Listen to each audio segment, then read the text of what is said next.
الوداع پر نازل ہوئی عرفات کے میدان میں، جس میں اللہ جل شانہ نے یہ اعلان فرمایا الیوم اکملت لکم دینکم، کہ آج کے دن میں نے تمہارے لیے تمہارا دین مکمل کر دیا،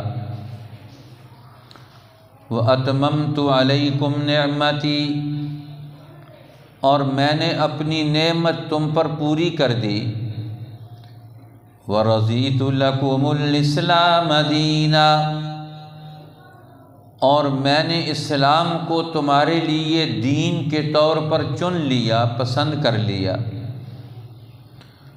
تو اب اسلام، دین اسلام کس چیز کا نام ہے؟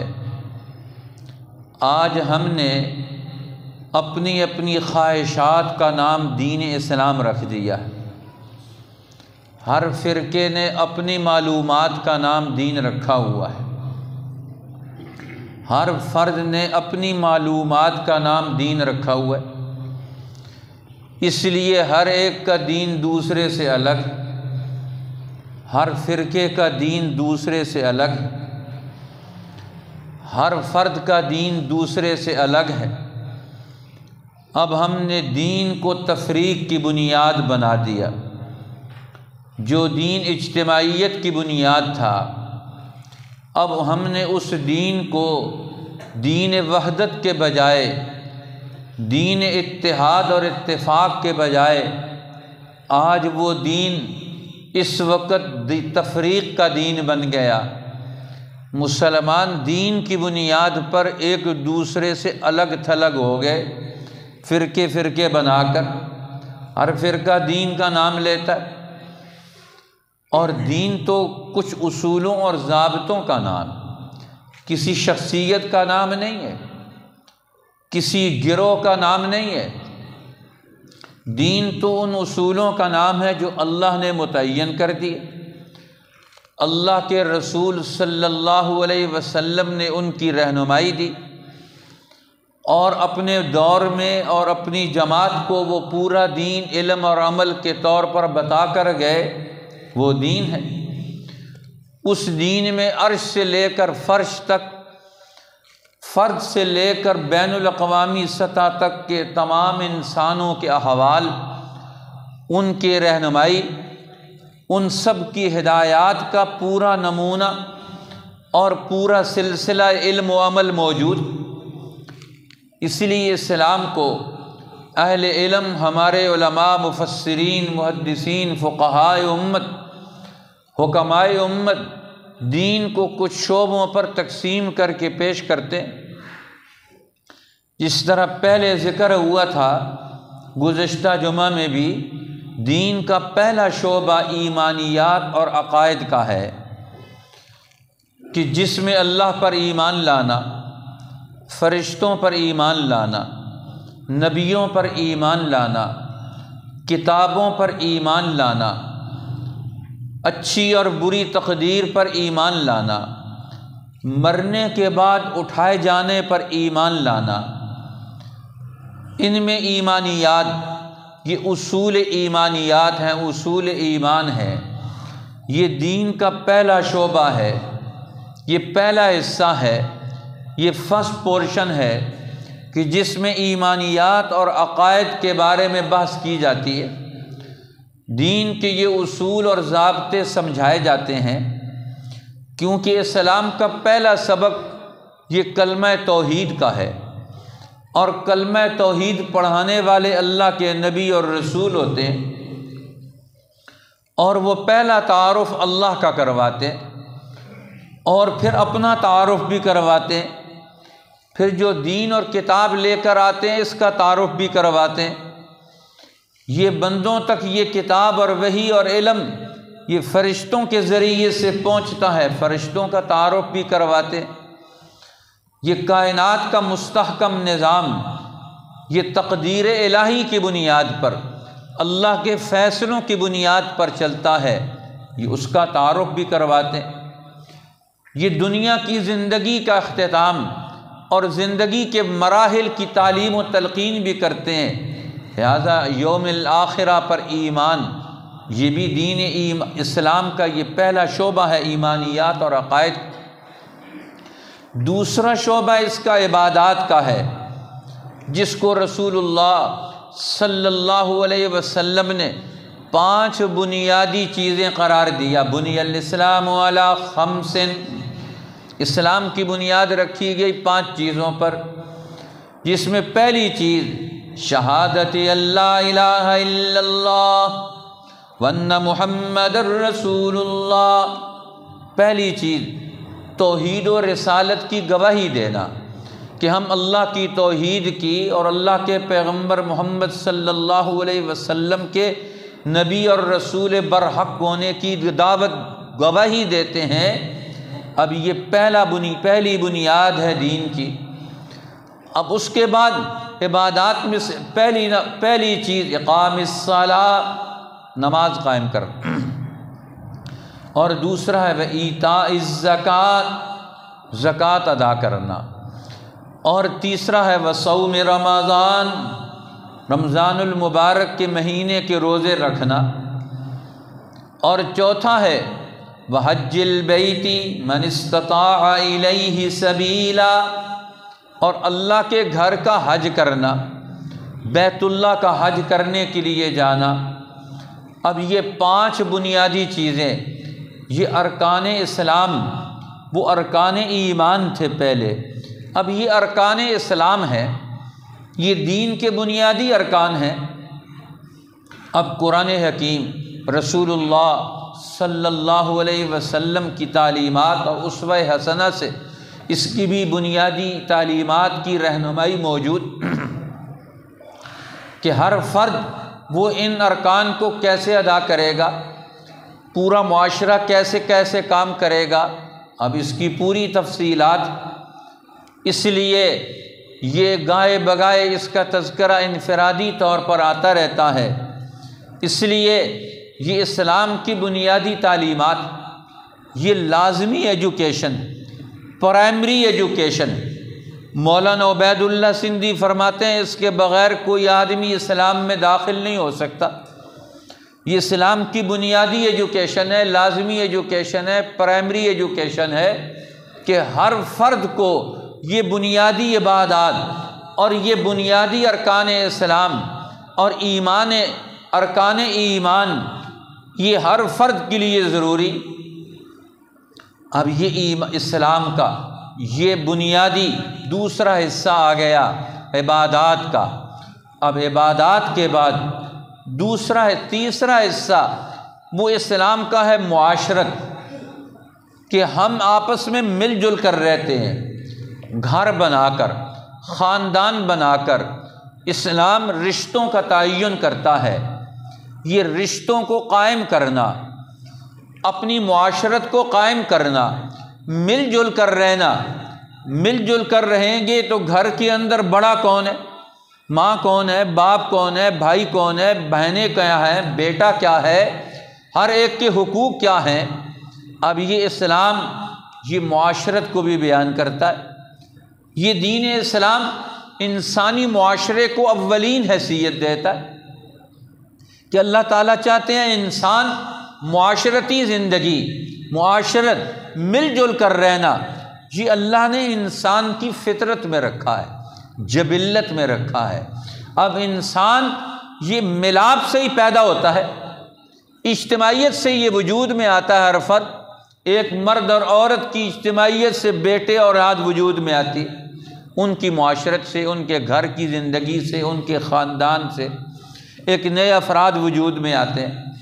اسی طرح خاندانی نظام، گھریلو نظام، پہلا گھر وجود میں آیا، اس کے بعد اس گھر سے آگے کئی گھر بن گئے، ان گھروں سے آگے اولاد ہوئی تو اور کئی گھر بن گئے، پھر اسی طرح ایک محلہ بن گیا، پھر اسی طرح ایک قبیلہ بن گیا، پھر ایک دیہات بن گیا، پھر ایک قصبہ بن گیا، پھر ایک شہر بن گیا۔ اب یہ معاشرتی زندگی یہ بھی آپس میں ضروری ہے کہ انسان اس کے بغیر یہ زندگی کو مکمل ہی نہیں کر سکتا۔ یہ تو پیدا ہوا، یہ تو کروٹ نہیں بدل سکتا، اس کو پتہ ہی نہیں میں نے کیا کھانا ہے، کیا پینا ہے، یہ تو اس کے ماں باپ ہیں جو اس کی نگرانی کرتے ہیں بچپن سے لے کر بڑے ہونے تک، اسی لیے یہ دعا سکھائی، رب ارحمہما کما ربیانی صغیرا، اے میرے رب میرے ماں باپ پر تو رحم فرما، جس طرح انہوں نے بچپنے میں مجھے پالا، بچپنے میں انہوں نے میری پرورش کی۔ اب رب کا تعلق ربوبیت سے، تربیت سے ہے، اور یہ تربیت کا معاملہ یہ تو گھریلو زندگی کے ساتھ ہے، گھر ہوگا تو یہ ساری چیزیں ایمانیات، یہ ساری عبادات یہ گھر کی زندگی کے ساتھ، معاشرت کے ساتھ جڑی ہوئی۔ اب معاشرت اسلام کے، یہ بھی معاشرت کے بھی کئی دائرے ہیں۔ ایک فرد اپنی ذات کے اعتبار سے کچھ احکامات کا پابند ہے، ہر فرد ذاتی طور پر کچھ کاموں کا پابند ہے۔ دوسرا، پھر اس کے بعد گھریلو زندگی ہے، پھر اس کے بعد اس کی خاندانی زندگی ہے، پھر اس کے بعد اس کی قصباتی اور شہری زندگی ہے، پھر اس کے بعد بڑا اجتماع ملکی سطح کا ہے، اور پھر اس سے بڑا اجتماع یہ بین الاقوامی سطح کا ہے، پوری کائنات۔ اب یہ معاشرت، یہ اجتماعیت ہے، یہ سوشل لائف، قرآن حکیم یہ اس کو بھی لازمی اور ضروری قرار دیتا ہے۔ کوئی آدمی کسی سے کٹ کے رہے، اکیلا ہو کر رہے، اسلام اس کی اجازت نہیں دیتا۔ باپ اولاد سے، اولاد باپ سے، خاوند بیوی سے، بیوی خاوند سے، بھائی بھائی سے، بھائی اپنے بہنوں سے، بہنیں اپنے بھائیوں سے، اسلام نے اس کے احکامات دیے معاشرت کے۔ اس دور میں غلام بکا کرتے تھے، رسول اللہ صلی اللہ علیہ وسلم نے فرمایا کوئی آدمی خاندانی طور پر باپ بیٹا غلام بن کر آ رہے ہیں، بھائی بھائی غلام بن کر آ رہے ہیں، بہنیں غلام بن کر آ رہی ہیں، فرمایا ان میں تفریق مت کرنا، جہاں بھیجے رشتہ داروں کو ایک جگہ بھیج، ان کو الگ الگ نہیں کرنا کہ ایک بھائی کو ایک کا دوسرے قبیلے میں بھیج دو، دوسرے کو دوسرے قبیلے میں بھیج دو، بیچنا بھی ہو تو اکٹھا ان دونوں کو بیچو، ان کو بھی منع کر دیا۔ غلامی کی سطح پر بھی بہن بھائی اور نسبی رشتوں کو قرآن حکیم نے اور رسول اللہ نے قائم رکھوایا، اس کا نام رشتہ داری ہے۔ اب یہ رشتہ داری، اس کو قائم رکھنا، یہ معاشرت کو قائم رکھنا، یہ ایک ضروری چیز، اور معاشرت کے قائم رکھنے کے اصول سمجھائے۔ فرمایا معاشرت قائم رہتی ہے ایثار سے، قربانی سے، برابری سے نہیں ہوتی۔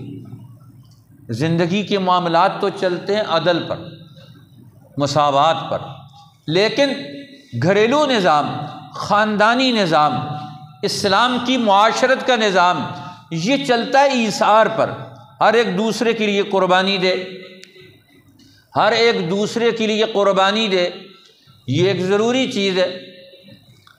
اس لیے قرآن حکیم اس کو ضروری قرار دیتا ہے۔ آگے آ جائیں سر، ادھر آگے جگہ دے دیں عمران صاحب، ادھر آگے آ جائیں۔ تو یہ معاشرتی زندگی کے آداب اور اصول، اب اس میں بڑے چھوٹے کی تمیز بھی ہے، ایک دوسرے کے اوپر رحم بھی ہے، شفقت کے اصول بھی ہے، یہ لمبی چوڑی تفصیلات جو سیرت طیبہ کی کتابوں میں موجود کہ معاشرت کیسے ہونی چاہیے، اجتماعی زندگی کیسی ہونی چاہیے، خاندانی زندگی کیسے ہونے چاہیے، سب مل جل کر یہ کیسے زندگی بسر کریں گے، اس کا ایک الگ سے اصول اور اسلوب ہے، طریقہ کار ہے۔ اس کے لیے مختلف نبی اکرم صلی اللہ علیہ وسلم نے یہ سارے رشتوں کا احترام اور آداب سکھائے۔ یہ تیسرا حصہ ہے دین اسلام کا، معاشرت، اپنی اجتماعی زندگی، سوشل لائف قائم کرنا۔ اس لیے اسلام نے یہ ترک تعلقات کو اور رہبانیت کو، لوگوں سے الگ تھلگ ہو کر انفرادی طور پر تنہائی میں زندگی بسر کرنا، اس کو رسول اللہ صلی اللہ علیہ وسلم نے ناجائز قرار دے دیا۔ لا رہبانیت فی الاسلام، اسلام میں رہبانیت کی، ترک تعلقات کی کوئی گنجائش نہیں ہے۔ ہاں علاج کے طور پر ہوتا ہے کہ آپ 40 دن کسی شیخ کے پاس رہے، اپنے سارے رشتوں کو قربان کر کے، علاج کے طور پر آپ حج کرنے کے لیے گئے، اپنے خاندان کو چھوڑ چھاڑ کے کسی اور بڑے مقصد کے لیے جن مقاصد کو دین نے متعین کر دیا، وہ علاج کے طور پر آپ کچھ عرصے کے لیے ان تعلقات سے نکلیں تاکہ آپ کو احساس پیدا ہو ان ساری چیزوں کا۔ اسی لیے اسلام نے طلاق، جو خاوند اور بیوی کے اس رشتے کو کھولنے والی، طلاق کا مطلب ہوتا ہے کھول دینا، ایک معاہدے کو جو قائم ہوا تھا اس کو کھول دینا۔ اس لیے حدیث پاک میں آتا ہے ابغض الحلال الی اللہ الطلاق، اللہ کو حلال کاموں میں سے سب سے زیادہ ناپسندیدہ کام وہ طلاق دینا ہے۔ اب یہ حلال کاموں میں، کیونکہ اس سے معاشرت ٹوٹی، اس سے گھر ٹوٹتا ہے، اس سے خاندان ٹوٹتے ہیں، اس سے افراد بکھرتے ہیں، اس لیے قرآن حکیم یہ افراد کو بکھیر دینا، ان کو منتشر کر دینا، یہ فرعون کا طریقہ بتایا ہے قرآن نے۔ وَإِن كَادُوا لَيَسْتَفِزُّونَكَ مِنَ الْأَرْضِ لِيُخْرِجُوكَ مِنْهَا وَإِذًا لَا يَلْبَسُونَ خِلَافَكَ إِلَّا قَلِيلًا۔ اب یہ فرعون کیا کہتا ہے، یہ کیا کرتا ہے، یہ قوموں کو بکھیر دیتا ہے، اس علاقے کے لوگوں کو ہر 10 20 25 سال کے بعد ان پر ہجرت مسلط کرتے ہیں تاکہ وہ دوسرے علاقوں میں چلے جائیں، ان کا پورا معاشرتی نظام توڑ تاڑ کے رکھ دیتے۔ آپ دیکھ لیں ہندوستان پاکستان کی تقسیم ہوئی، کتنے خاندان بکھر گئے، اسی طرح افغانستان میں لڑائی ہوئی، اس کے نتیجے میں کتنے لوگوں نے، لاکھوں نہیں کروڑوں لوگوں نے ہجرت کی۔ عراق پر امریکہ نے جنگ مسلط کی، لاکھوں لوگوں کو وہاں سے ہجرت پر مجبور کر دیا، خاندان بکھر گئے۔ شام پر مسلمانوں نے، امریکہ نے، برطانیہ نے، فرانس نے، عربوں نے مل کر جنگ مسلط کی۔ آج شام کا پورا معاشرہ 25-30 لاکھ لوگ پوری دنیا میں در بدر کی وہ خاک چھان رہے ہیں۔ اسی طرح لیبیا پر انہوں نے اپنی مرضی کی جمہوریت لا کر قذافی کو، جس نے 45 سال کے قریب لیبیا کو مستحکم کیا، وہاں کے وسائل کو عوام پر خرچ کیا، نیا جمہوری دور لا کر قوم سے سب کو چھین لیا، سارا قبائلی نظام ان کا تباہ کر دیا۔ آج آپ دیکھ لیں اسی طرح پاکستان بننے کے بعد ہماری بڑی بڑی کمپنیوں نے دیہاتی زندگی کو مجبور کر دیا کہ وہاں سے نکل کر آ جائیں۔ اب شہروں میں دڑبوں میں زندگی بسر کرتے ہیں، دوسروں کے در در کی ٹھوکوں کھاتے ہیں، اپنے گھر کے ایک ایک کنال کے مکان دیہاتوں میں چھوڑ کر وہ مجبور ہو گئے۔ کیوں؟ اس کا انتظام ہی نہیں کیا گیا کہ وہاں کی معاشرت، وہاں کی زندگی تباہ و برباد ہو گئی۔ قرآن حکیم یہ کہتا ہے ہر دور کے ظالم اور فرعون یہ کیا کرتے ہیں، یہ معاشرت پر ضرب لگاتے ہیں۔ معاشرتی نظام، اجتماعی نظام، خاندانی نظام، قبائلی نظام، انسانوں کا مل جل کر رہنا، جہاں انسان رہتے ہیں تعارف پیدا ہوتا ہے، پہچان پیدا ہوتی ہے، ایک دوسرے کی عزت احترام پیدا ہوتا ہے، ایک دوسرے کے حقوق پیدا ہوتے ہیں۔ اب نئی جگہ پر جائیں گے، نئے سرے سے کام کریں گے۔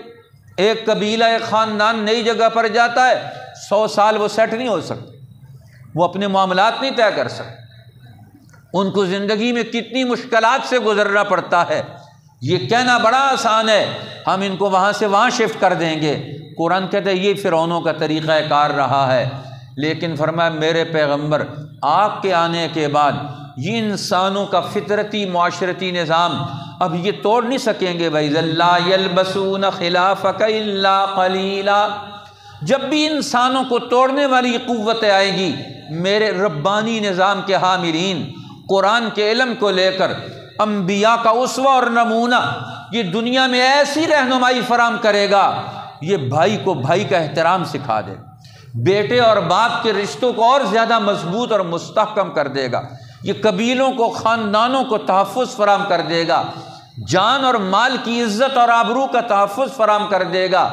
یہ بھی معاشرت ہے، یہ اسلام کا تیسرا بڑا شعبہ ہے معاشرت کا، کہ مل جل کر رہنا، ایک دوسرے کے ساتھ تعاون کرنا، ایک دوسرے کی عزت کا، احترام کا، حقوق کا اور رشتوں کا خیال رکھنا، یہ پوری تفصیلات ہیں حدیث پاک میں، اور فقہائے امت نے، دین کے ہمارے علماء اور صوفیاء اور اولیاء اللہ نے اس پر تفصیلی کلام کیا ہے، کتابیں بھری ہوئی ہیں اس پر۔ بہرحال ان کے اصول اور ضابطوں کو سمجھنا بھی ضروری۔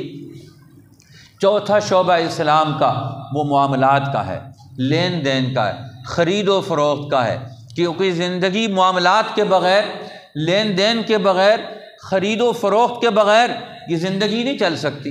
اسلام تجارت کے، لین دین کے، مالی معاملات کے، مال کے کمانے کے، مال کے خرچ کرنے کے، یہ سارے حقوق کے نظام کے ساتھ اسے جوڑ دیا۔ مالیاتی نظام کو اور معاملات کو، لین دین کو، یہ بندوں کے حقوق کے ساتھ جوڑ کر اسے پیش کیا ہے۔ یہ بندوں کا حق ہے، یہ حقوق العباد میں سے ہے۔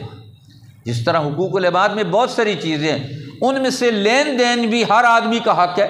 ایک آدمی نے ایک چیز کمائی، محنت کی، اب دوسرا اس کی محنت اور اس کی کمائی پر قبضہ کر لے، کیوں کر لے؟ اسلام اس کی اجازت نہیں دیتا۔ اسلام اس کو کبھی بھی اس کی تلقین نہیں کرتا، بلکہ اس کو حرام قرار دے دیا۔ ویل للمطففین، اللہ فرماتے ہیں بربادی اور ہلاکت ہے ناپ تول میں کمی کرنے والوں کے لیے۔ اب ناپ تول میں کمی کرنے والوں کے لیے ہلاکت اور بربادی ہے۔ قرآن کہتا ہے مطففین، ناپ تول میں کمی کرتے ہیں۔ آپ ناپ تول میں کمی کا نظام یہ ایک دنیا کا بین الاقوامی قانون بنا دیا۔ آج دنیا میں کیا ہے، ہر ملک کی کرنسی وہ کبھی اپ ہوتی ہے کبھی ڈاؤن ہوتی ہے۔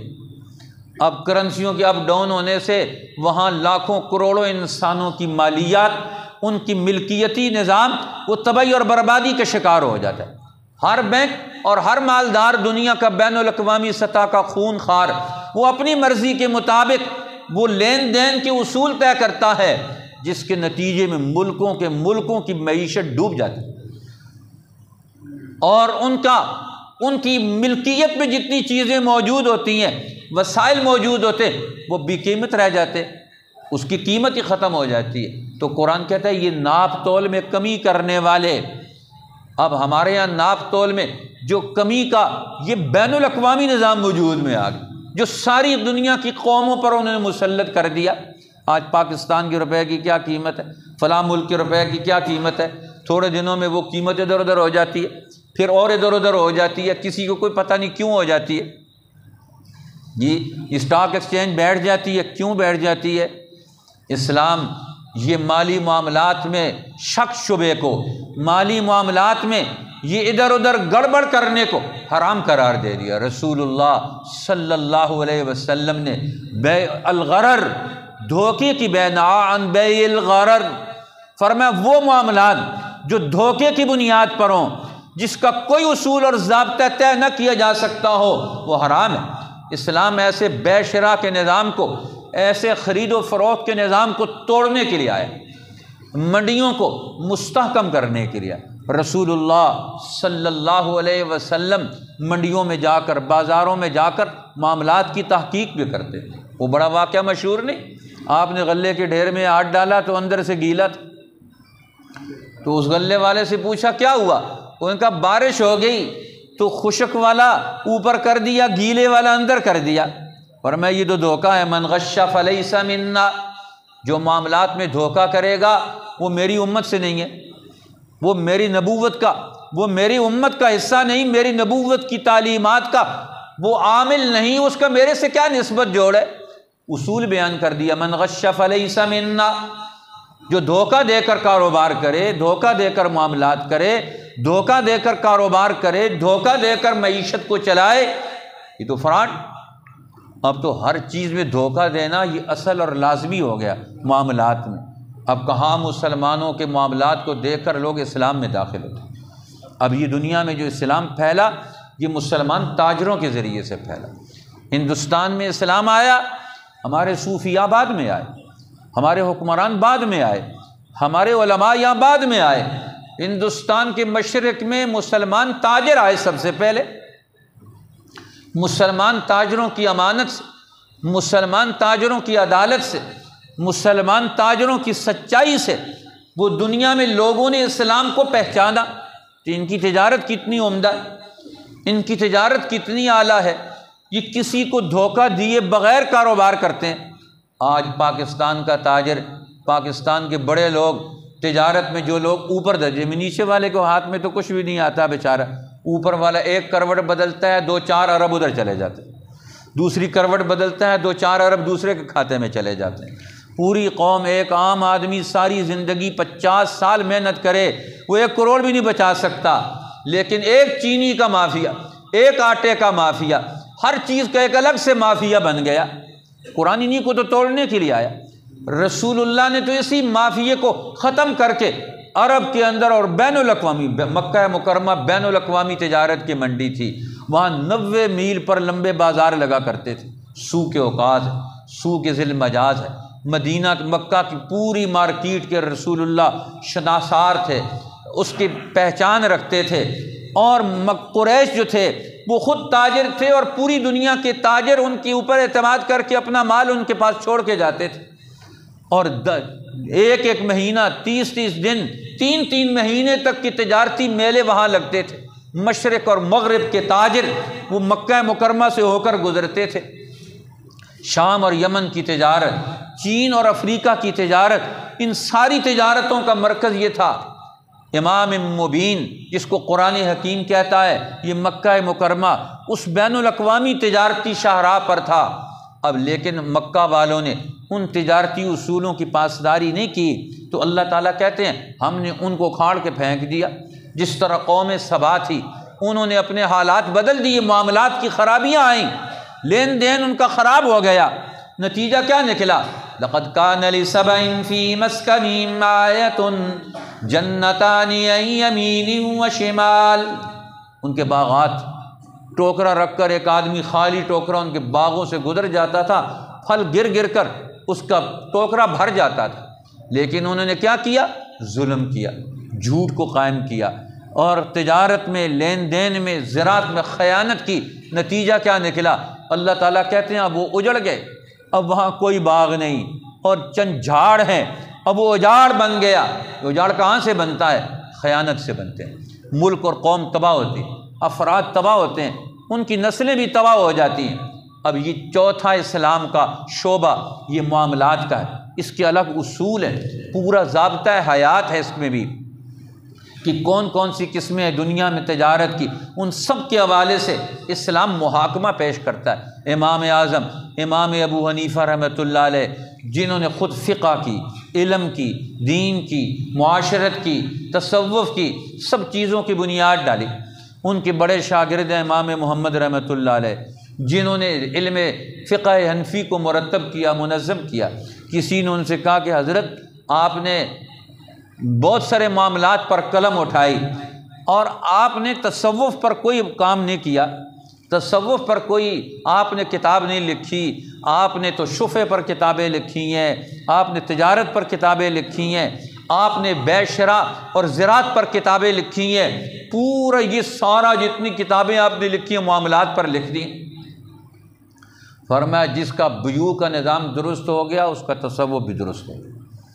اسی لیے تو میں نے یہ بیع مالی معاملات کو لکھا، اسی لیے قرآن حکیم نے یہی حکم دیا کلوا من الطیبات واعملوا صالحا، حلال کھاؤ، طیبات پاکیزہ روزی استعمال کرو۔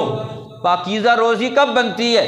جب لین دین کا نظام یہ حلال کے اصولوں پر ہوگا، طیبات کے اصولوں پر ہوگا۔ یہ پورا اسلام کا مستقل شعبہ ہے جس کو نظر انداز نہیں کیا جا سکتا۔ نبی اکرم صلی اللہ علیہ وسلم نے اس پر تفصیلی رہنمائی ارشاد فرمائی، اور حدیث کی کتابیں بھری ہوئی ہیں، فقہ کی کتابیں بھری ہوئی ہیں، جس نظام کو لپیٹ کر رکھ دیا۔ آج دنیا میں بیع شراء کا نظام یہود اور نصارہ، ظالموں اور متکبروں کا، کہ لوٹ مار کا نظام، رشوت کا نظام، دھوکے کا نظام، خیانت کا نظام، وہ ہمارے معاملات میں ایسا رچ بس گیا کہ ہم اس کے خوگر ہو گئے۔ اللہ تعالیٰ ہمیں اس سے بچنے کی، نکلنے کی توفیق عطا فرما دے۔ اب پانچواں شعبہ اسلام کا وہ ہے اخلاقیات کا۔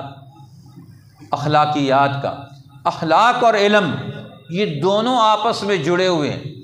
اخلاق اور علم یہ دونوں شعبے آپس میں جڑے ہوئے ہیں کہ آپ نے اخلاق حاصل کرنے، علم حاصل کرنا ہے۔ یہ اسلام کا مستقل شعبہ ہے کہ اخلاقیات اور علم کی بنیاد پر ہم نے اپنی زندگی کا پورا نظام، ہم نے شعور پر، علم پر اور رہنمائی پر، عقل اور شعور پر اور اخلاقی قوتوں کی بنیاد پر ہم نے انسانی زندگی کو استوار کرنا ہے۔ یہ اسلام کا مستقل شعبہ ہے۔ اس لیے ہر دور کے علماء، ہر دور کے فقہاء، ہر دور کے محدثین، یہ سب کے سب مل جل کر انہوں نے دین کے علم کی شمع کو ہر دور میں روشن رکھا۔ جب زوال آیا تو ان ہمارے اکابرین امت نے علم کی اس درسگاہ کو خاموش نہیں ہونے دیا، مسند علم کو قائم رکھا۔ جہاں گئے مشکلات آئیں، پریشانیاں آئیں ہر قسم کی، لیکن اس سے انہوں نے اپنے آپ کو، ہر مشکل کو برداشت کیا، لیکن امت کے اندر دین کے علم کی شمع کو انہوں نے قائم رکھا۔ اخلاقی قوتوں کو انسانی زندگی میں کیسے استوار کیا جائے گا، انسان کا پورا باطنی نظام، اس کے باطن میں بڑی قوتیں اللہ نے رکھی ہیں۔ ہمارے صوفیاء نے، اولیاء اللہ نے، حکمائے امت نے انسانوں کا پورا باطنی نظام، اس کو کیسے مرتب منظم کیا جائے گا، کیسے اس کو قائم رکھا جائے گا، کیسے اس کی حفاظت کی جائے گی، کیسے اس کو استوار کیا جائے گا، اس کے لیے مستقل کام کیا، مستقل انہوں نے زندگیاں بسر کیں۔ ایک ایک عالم، ایک ایک بزرگ و صوفیاء میں سے، اولیاء اللہ میں سے انہوں نے بھرپور اس کے لیے کردار ادا کیا۔ اسی طرح اسلام کا ایک شعبہ وہ دنیا میں اجتماعیت اور سیاست کا بھی ہے، یہ بھی اسلام کا حصہ کہ دنیا میں اسلام انسانی بنیادوں پر خلافت اور اجتماعیت اور سیاست کا ایک اعلیٰ ترین نظام استوار کرتا ہے، جس کی بنیاد پر تمام کے تمام انسانی معاشروں کے تمام مسائل وہ اس کے ساتھ جڑے ہوئے ہوتے ہیں۔ اب علم کا شعبہ بھی، عبادت کا شعبہ بھی، اور اسی طریقے سے ایمانیات کا شعبہ بھی اور معاشرت کا حصہ بھی، یہ سارے کے سارے شعبے جڑے ہوئے اسلام کے اس اجتماعی نظام کے ساتھ، خلافت اور سیاست کے ساتھ۔ اسی لیے ہمارے فقہا کہتے ہیں یہ جو مسجد کی امامت ہے اس کو امامت صغریٰ کہا جاتا ہے، اور جو قوم کی امامت ہے، پوری قوم کا امام ہوگا، اس کو امامت کبریٰ کہا جاتا ہے۔ وہ امامت کبریٰ ہے، سیاست کبریٰ ہے۔ اس لیے اللہ کے پیغمبر خلافت کبریٰ کے منصب پر دنیا میں فائز کر کے ان کو بھیجا گیا کہ اب دنیا میں کسی شیطان کی حکومت کو نہیں چلنے دیا جائے گا، کسی فرعون اور قارون کی حکومت کو نہیں چلنے دیا جائے گا۔ اب یہ حکومتیں اور ان کی سیاستیں تباہی و بربادی پیدا کرنے والی، لہٰذا اسلام نے آ کر نیا سیاسی نظام، نیا اجتماعی نظام، خلافت راشدہ کی بنیاد، جس کو اگلا دور تاریخی طور پر خلافت راشدہ کا ملا، جس نے پچھلے پورے دور کی ساری تعلیمات کا حاصل، اسلام کا نظام حکومت۔ حضرت مولانا محمد میاں منصور رحمۃ اللہ علیہ نے لکھی کتاب، اس میں لکھتے ہیں خلافت راشدہ کس چیز کا نام ہے؟ وہ کہتے ہیں خلافت راشدہ اس خلافت کا نام ہے جو ابراہیمی اور محمدی اور اوصاف کی حامل ہو۔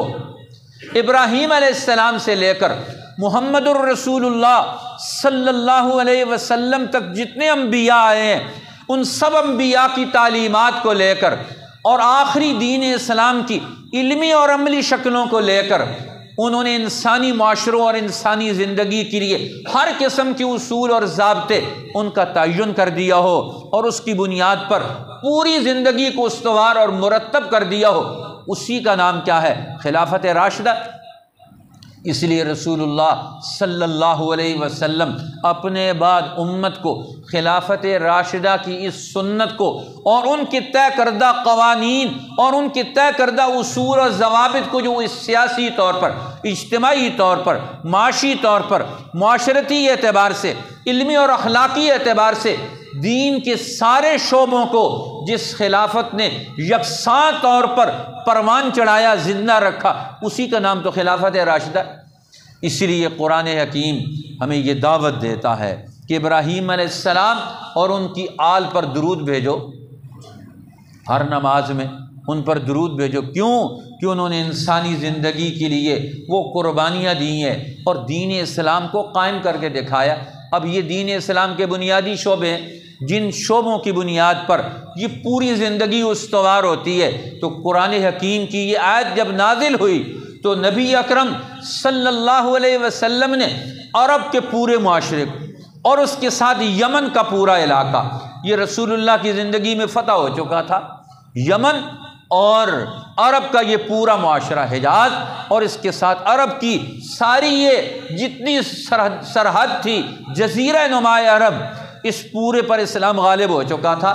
جب قرآن پاک کی آیت آئی الیوم اکملت لکم دینکم، آج کے دن میں نے تم پر تمہارا دین مکمل کر دیا، واتممت علیکم نعمتی، اور میں نے تم پر اپنی نعمت پوری کر دی، وَرَضِيتُ لَكُمُ الْإِسْلَامَ دِينًا، اور میں نے تمہارے لیے اسلام کو دین چن لیا، پسند کر لیا۔ اب یہ دین اسلام کی تکمیل کا اعلان یہ عرفات کے میدان میں ہو گیا کہ اب دین علمی اعتبار سے بھی مکمل ہو گیا اور عملی اعتبار سے بھی مکمل ہو گیا، سیاسی اعتبار سے بھی اس کی بنیادی خد و خال واضح ہو چکے، معاشرتی نظام بھی مکمل ہو گیا، اب سارے شعبے اس کے تکمیل پذیر ہو گئے، کوئی شعبہ نہیں۔ اس لیے مولانا محمد میاں رحمۃ اللہ علیہ نے اس آیت کی تفسیر میں عہد ذری میں اصول لکھا، یہ قرآن حکیم کی آیت کہاں نازل ہوئی؟ یہ عرفات کے میدان میں نازل ہوئی۔ اور اس آیت کا سیاق اور سباق کیا ہے؟ اس آیت کے سیاق اور سباق کو اگر دیکھیں، پہلے حلال اور حرام چیزوں کا حکم ہے، بعد میں بھی حلال اور حرام کھانوں کا ذکر ہے، ادھر معاملات ہیں، ادھر معاشرت ہے، تمدن ہے، تمدن کے مسائل، معاشرت کے مسائل، معاملات کے مسائل کے درمیان قرآن حکیم کی یہ آیت اللہ تعالیٰ نے اس کو نازل کر کے ہمارے سامنے اسے پیش کیا، تو معلوم ہوتا ہے اسلام کی تکمیل پوری زندگی کے، انسانی زندگی کے تمدنی مسائل، ملکی اور معاشی مسائل، قومی اور اجتماعی مسائل، تجارتی اور مالی معاملات، ان سارے معاملات کو جہاں قرآن حکیم بیان کرتا ہے ان کے درمیان میں اس آیت کو رکھ کر اللہ تعالیٰ نے واضح کر دیا۔ اب یہ دین اسلام تب مکمل ہوتا ہے۔